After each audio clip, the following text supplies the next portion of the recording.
Okay, and we are going live in three, two, and one. Hello, I'm Susan Nash, and I am not joined today by our great co-host who is on vacation, Rick Zanotti. And you are watching Life Edge, where we try to give you an idea of how to have an edge in life. Today's guest is somebody who is working 100% all the time, 24/7, on helping you have that edge. And he's developed an opportunity for you to go forward with it. Andrew, I'd like to welcome you. So let's first go with our intro.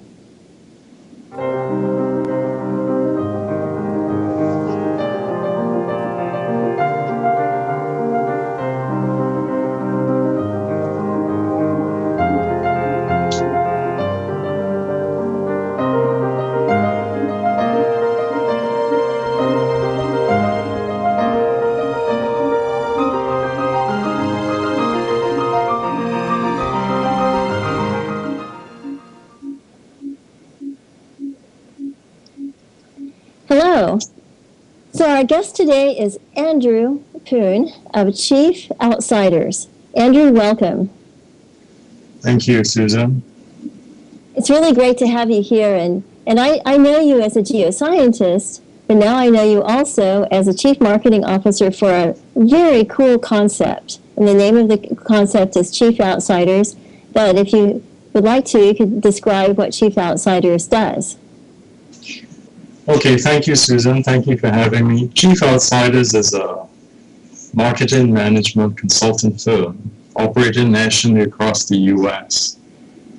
All of our consultants or chief marketing officers are very experienced C-level business executives.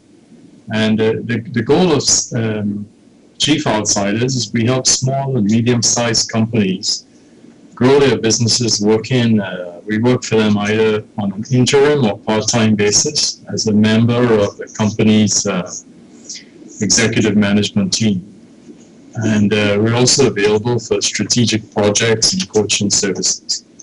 What we found in today's environment is more and more companies are finding the need for bringing the market knowledge and experience to growing their business. What a great concept. I really like it. I can see how it could be very helpful for companies. How many companies now are using Chief Outsider services? Well, our client list, we keep growing. The company is about 8 years old. And to date, it's over 300 companies, projects we've completed, and it continues to grow.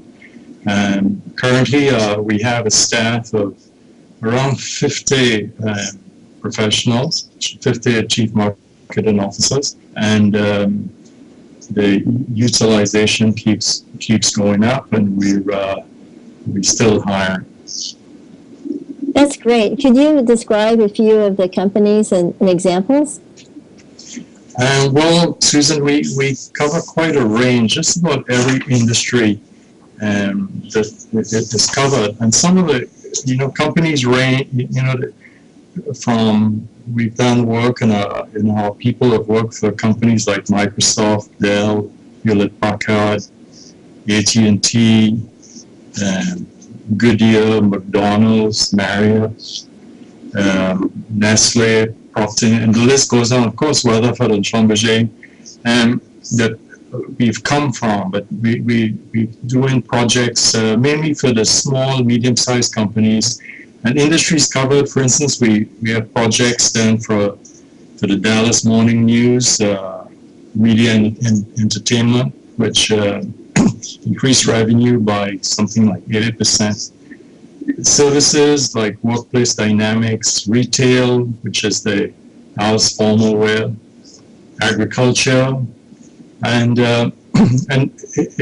anyone interested can check our website, which is the chiefoutsiders.com, and there's a wealth of detail there for anyone who might be interested in investigating seeing our background. And of course, I'm always available. Any of us would be available to provide more details.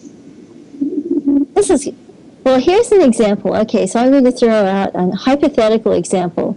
Let's say that I purchased a failing theme park in, say, out between Houston and San Antonio, and it could be, I don't know, the Giant Coyote or something, and it's a theme park.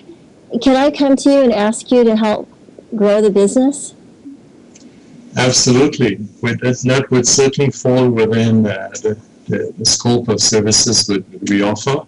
And we'd work with you in doing an assessment, first of all, of looking at why did you buy the theme park, what your strategy might be, what the company is, and we help you maybe develop and build on that. And we'd work with you on looking at the assets and with the theme park, look at the basic business, the market that you're targeting, and develop a plan with you, advising you on what are the areas that you should be working on, in terms of resources, marketing strategy, how to get it out to the market, and then right through to the development of sales and sales support, as much or as little as you would like to do.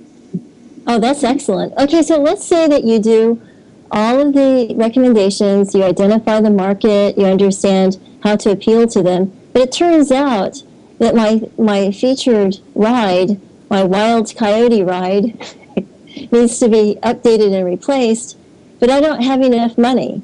Can you help me find money to build a new Wild Coyote ride? Well, I think in this hypothetical example, we can maybe make certain assumptions. It would depend naturally on an evaluation of how much money you'd be looking at, and we'd certainly work with you in developing a plan for what you might need to do and what the business requirements would be. But then at that point, we wouldn't normally go out and look for funding for you or on your behalf, but we certainly be there in your corner to help help you put your plan together, work with you on getting something that is maybe acceptable to whether it be private equity, the bank, or whoever, and support your efforts in that way. Oh, that's good. So that's a really good first step, is having that good business plan. Now, would your company actually sign the business plan so that when I take it to the bank, they aren't thinking, or to the private equity people, it's not just Susan's desire to have a bigger and better Wild Coyote ride? In general, no. And the idea would be it's your plan, but you would be free to use our name as having worked with you on it as advisors and so on. But the ownership of the plan remains yours. Oh, that's interesting. I like that. That's a really good point. So, what is your kind of area that you feel has the biggest opportunity right now in terms of turnarounds for companies? Well, that's an interesting question, and I don't think we can be too general, and not that there are access to various the economic reports. If you look on our website, and there are various companies that we sort of work with, and one source might be the economic looking at there's a company called ITR. Don't ask me what the initials mean, but they provide reports and so on of which way the economy is going, that we'd certainly be able to work with you, or by you being a potential customer, in terms of looking at what some of the potential markets out there. But beyond that, I think we need to have more sort of specifics. Oh, that makes sense. So, for example, let's say that I want to come on board and I'd like to be part of your team of consultants. Is that difficult to do? It's not easy. We meaning that typically we get in the order of about 6 or 7 CVs per day to join us, and typically we might it might be offers maybe one a month, if that. A lot has to do with our strength is the experience of our people, and which means that our principals, that the founder of the company and the co-principal are very selective on the type of experience as well as the level of experience. And typically all of our people, and again you can see from our bios on the website, just what all of us are former senior executives at companies. I like that, so that you really try to do a good job of matchmaking and connecting with relevant experience. Exactly, and one of the strengths that we call the team the tribe, and one of the strengths is that when a client engages one of our consultants, they effectively engage a bench with another 49 senior executives who cover just about every industry that you can you can imagine, or most anyway. That's interesting. So it seems almost as though if I want to be a consultant at Chief Consultants or Chief Outsiders, then one approach might be to really take a look inside and get an idea of really what my true experience is, not what I want to be, and then realize that maybe I might have 3 or 4 companies that need the help, but I can't do it myself. So then I could recommend those companies, and then potentially, if I could be part of the team, potentially come on board that way. To be honest, I haven't thought of that angle, and I haven't heard of it that way. But there'd be no harm exploring. If someone were interested in joining Chief Outsiders, I would recommend the first step is actually to have a look at the bios of all 450 of us, which are all available on the website at chiefoutsiders.com. It's all publicly available. And if the individual feels that they have experience and qualifications that would allow them to fit into the group of 50 or so, then by all means they should drop Pete Hayes, who's one of our principals, an email or note, and then go from there.